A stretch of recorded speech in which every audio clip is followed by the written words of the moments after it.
Bertemu kembali Bapak Ibu Saudara yang terkasih, dalam sukacita kita kembali bersyukur kepada Tuhan dan kita mendengarkan firman-Nya untuk kita hidupi di sepanjang hari ini. Mari kita bernyanyi dari Kidung Jemaat nomor 355 ayat yang pertama dan ayat yang ketiga. Yesus memanggil. Yesus memanggil, mari segera, ikutlah jalan selamat baka. Jangan sesat, dengar sabdanya, hai marilah segera. Sungguh nanti kita akan senang, bebas dosa, hati pun tentram, bersama Yesus dalam terang, di rumah yang kekal. Jangan kau lupa Ia serta, perintah kasih-Nya patuhilah. Mari dengar lembut suaranya, anakku datanglah. Sungguh nanti kita akan senang, bebas dosa, hati pun tentram, bersama Yesus dalam terang, di rumah yang kekal. Mari kita berdoa. Kami datang atas panggilan-Mu Tuhan, yang telah memanggil kami dalam setiap kehidupan kami. Kami mau beroleh kesenangan, berkat dalam hidup kami dari Tuhan, melalui persekutuan kami, mendengarkan firman-Mu dan melakukannya di dalam kehidupan kami. Berfirmanlah Engkau Bapa di surga, sebab kami telah siap untuk mendengarkannya. Dalam Yesus Kristus kami berdoa dan bersyukur. Amin. Ibu Bapak Saudaraku yang terkasih, firman Tuhan untuk kita renungkan dan hidupi di sepanjang hari ini dari Kitab Yeremia pasal 13 ayat yang pertama. Demikian firman Tuhan. Beginilah firman Tuhan kepadaku. Pergilah membeli ikat pinggang lenan. Ikatkanlah itu pada pinggangmu, tetapi jangan kau celupkan ke dalam air. Dalam bahasa Batak Toba, songonodo hatani Jehovah tuahu. Laho maho jalatu hordiho sada hohos sian hori. Jala hohoson tugotingmu. Alai unang hona aek bahen. Demikian firman Tuhan. Ibu bapak saudara yang terkasih, jika kita hanya membaca ayat 1 ini, mungkin kita kesulitan mengetahui apa sebenarnya yang Tuhan mau ketika Yeremia disuruh membeli ikat pinggang lenan. Dan untuk apa dan seperti apa itu digunakan. Tentu kita mengetahui bagaimana Allah memanggil Yeremia di tengah-tengah zaman yang penuh kekacauan, suasana yang chaos, di mana umat Israel mengalami berbagai kekacauan hidup. Ada dua hal yang menjadi penyebabnya. Yang pertama, secara politik saat itu Israel dalam posisi sulit. Posisi terjepit di bawah kekuasaan kerajaan Asyur. Oleh karena kepentingan politik, sehingga para pemimpin mereka telah mengorbankan kepercayaannya, mengorbankan agamanya dengan tujuan untuk mengambil hati kepada Raja Asyur. Sehingga Israel mau menyembah Baal, menyembah dewa yang disembah oleh orang-orang Asyur. Bahkan yang sangat ironisnya, di dalam bait Allah pun mereka telah membangun atau mendirikan mezbah penyembahan kepada Tuhan atau ilahnya orang Asyur, yaitu dewa Baal tadi. Akan tetapi, jika kita membaca pada ayat 10, dijelaskan kembali bagaimana kehidupan mereka. Dikatakan di situ bangsa yang jahat ini. Jadi bukan hanya karena mereka menyembah itu, tapi bangsa yang jahat ini enggan mendengar perkataan-perkataanku, yang mengikuti kedegilan hatinya dan mengikuti Allah lain untuk beribadah dan sujud menyembah kepada mereka. Itulah sebabnya jika kita teruskan ayat 10, Tuhan melanjutkan perkataan itu bahwa akan menjadi seperti ikat pinggang ini yang tidak berguna untuk apapun.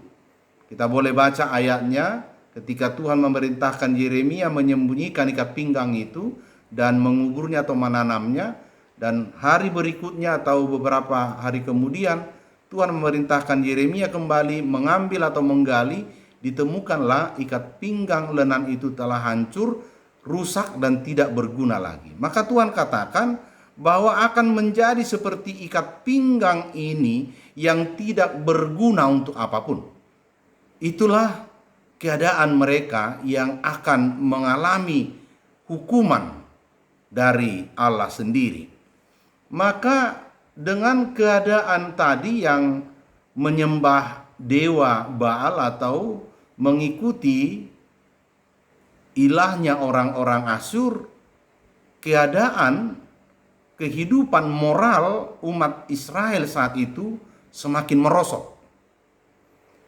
Bahwa kehidupan kerohanian Israel tidak lagi mementingkan perbuatan-perbuatan atau perilaku yang baik dan benar.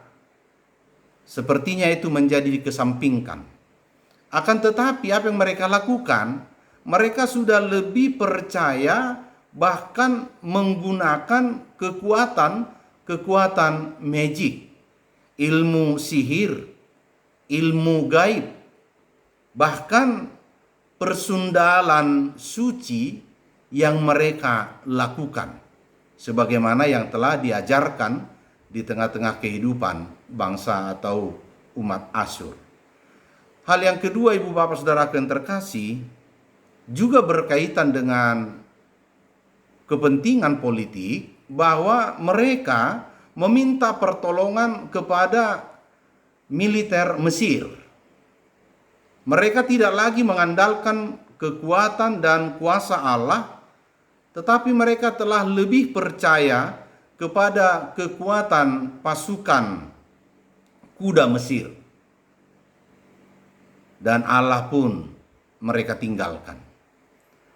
Dari kedua hal yang saya sampaikan inilah yang boleh kita pahami untuk lebih mengenal atau mendalami nas ini. Sehingga Tuhan memerintahkan Yeremia untuk membeli ikat pinggang lenan. Tentunya Tuhan mau menunjukkan kekuatan dan kuasanya. Ketika Tuhan mengatakan jangan engkau celupkan ke dalam air atau jangan kena air, tentu Tuhan mau biar Yeremia juga melihat ketika ikat pinggang lenan itu tidak disentuh air atau bisa lembab, kekuatannya akan semakin nyata. Akan tetapi ketika dia kena air atau lembab, hancur dan tidak punya arti. Dan itu yang mau ditunjukkan oleh Tuhan kepada Yeremia apa yang hendak dia lakukan. Dengan keadaan seperti itulah Yeremia harus berbicara, harus menyampaikan pesan Tuhan, harus menyampaikan perintah Tuhan atau memperdengarkan suara Tuhan di tengah-tengah umat Israel. Melakukan tugasnya sebagai nabi, yaitu memanggil umat itu untuk kembali kepada Tuhan, memperkenalkan kepada umat Israel akan dua pilihan. Pilihan yang pertama, bersedia bertobat dan meninggalkan segala kejahatan dan perbuatan-perbuatan mereka yang tidak berkenan di hadapan Tuhan agar mereka selamat. Itu pilihan yang pertama. Atau pilihan yang kedua, meneruskan atau melanjutkan perbuatan, menyembah ilah, berpaling dan meninggalkan Tuhan, dan akan menerima hukuman dari Tuhan. Tentunya jikalau umat itu mau bertobat, maka Allah pun tidak akan melakukan hukuman atas mereka. Saudaraku yang dikasihi Tuhan Yesus, dalam kehidupan kita saat ini, kita juga dipanggil dan diperintahkan oleh Tuhan untuk melakukan kebenarannya, untuk menegur setiap kesalahan, mengingatkan setiap orang yang melakukan hal-hal yang telah bertentangan dengan perintah atau perkataan Tuhan. Sekalipun kita tahu itu bukanlah pekerjaan yang mudah, tetapi sulit, bahkan penuh risiko. Yeremia juga menghadapi hal seperti itu, bahkan dia harus dianiaya. Akan tetapi ketika kesediaan kita menjadi Yeremia yang baru, maka kita harus sanggup menyatakan kebenaran, menegur setiap kesalahan agar ada perubahan, ada pertobatan atau perbaikan perilaku cara hidup. Dan kita tentunya tidak menghakimi, bukan untuk tujuan mempermalukan, atau juga kita tidak mau mempersalahkan orang lain, hanya untuk sungguh-sungguh membawa saudara-saudara kita, masyarakat kita kepada pembaharuan hidup. Jika kita melihat keadaan kita sekarang, saudara yang terkasih, sikap, perilaku, dan terlebih kehidupan keagamaan yang saat ini boleh kita katakan sudah hampir meninggalkan bagaimana beribadah, bagaimana menyembah Tuhan dengan sungguh hanya untuk memuliakan Tuhan.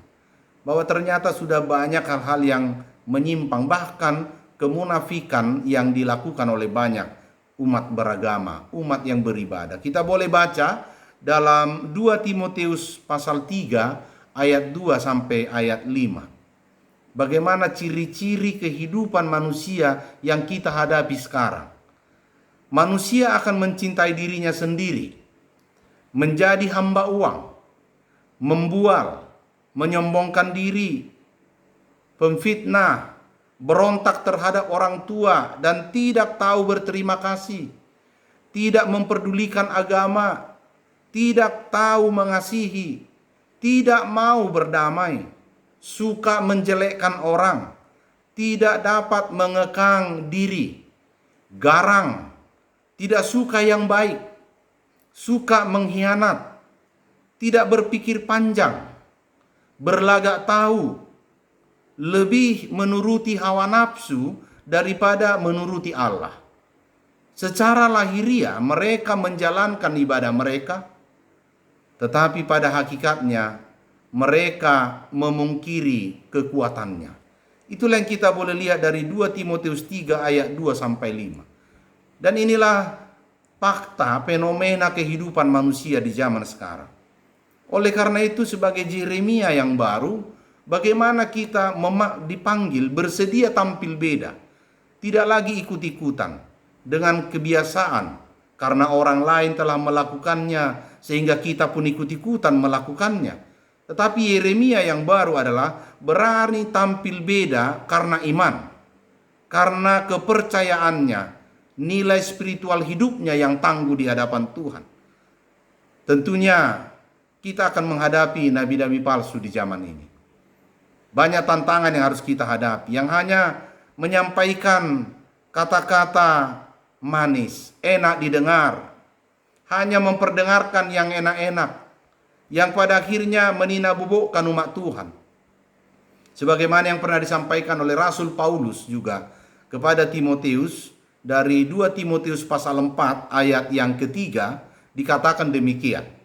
Karena akan datang waktunya orang tidak dapat lagi menerima ajaran sehat, tetapi mereka akan mengumpulkan guru-guru menurut kehendaknya untuk memuaskan keinginan telinganya. Di zaman ini itu banyak. Orang hanya senang mendengarkan khotbah atau firman Tuhan ketika itu menyenangkan hatinya atau pendengarannya. Dan fakta juga yang kita alami saat ini, saudaraku yang terkasih, bahwa banyak orang yang lebih menyukai mendengarkan khotbah yang enak didengar, khotbah yang lembut. Maka ketika kepada seorang pendeta pernah disampaikan seperti ini, "Bapak pendeta, tolonglah yang enak-enak saja dikhotbahkan. Jangan lagi mengungkit-ungkit dosa dan kesalahan kami jemaat ini. Jangan terlalu keraslah khotbahnya. Nanti jemaat tersinggung dan tidak mau lagi memberikan uang persembahannya." Ibu bapak saudara yang terkasih, jika hal seperti ini telah benar-benar terjadi hingga saat ini, lalu bagaimana hidup kita selanjutnya? Apa yang dikatakan oleh firman Tuhan kembali dalam 2 Timotius pasal 3 ayat 16 sampai 17. Segala tulisan yang diilhamkan Allah memang bermanfaat untuk mengajar, untuk menyatakan kesalahan, untuk memperbaiki kelakuan, dan untuk mendidik orang dalam kebenaran. Dari sini kita boleh belajar. Maka firman itu harus tajam, menegur kita, mengingatkan kita agar kita mau berubah. Juga boleh kita baca dalam Yeremia 23 ayat 29. Bagaimana firman Tuhan sesungguhnya? "Bukankah firmanku seperti api? Demikianlah firman Tuhan. Dan seperti palu yang menghancurkan bukit batu." Firman Tuhan menghancurkan hati yang keras, hati yang tertutup.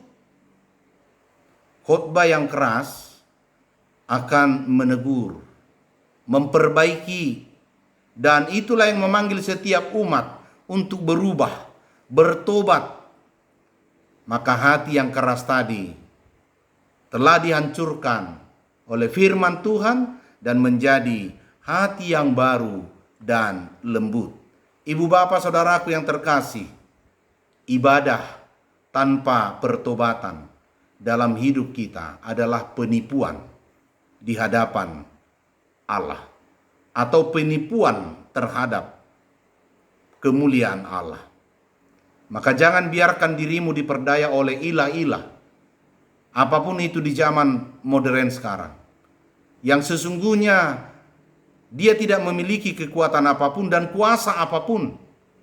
Dia tidak bisa menolong, bahkan hanya mendatangkan kemelaratan-kemelaratan yang pada akhirnya menyesatkan hidup kita, dan bahkan roh Tuhan akan hilang dari kita. Maka persekutuan kita dengan Tuhan pun akan rusak, akan hancur, dan iblis pun menjadi penguasa dalam hidup kita.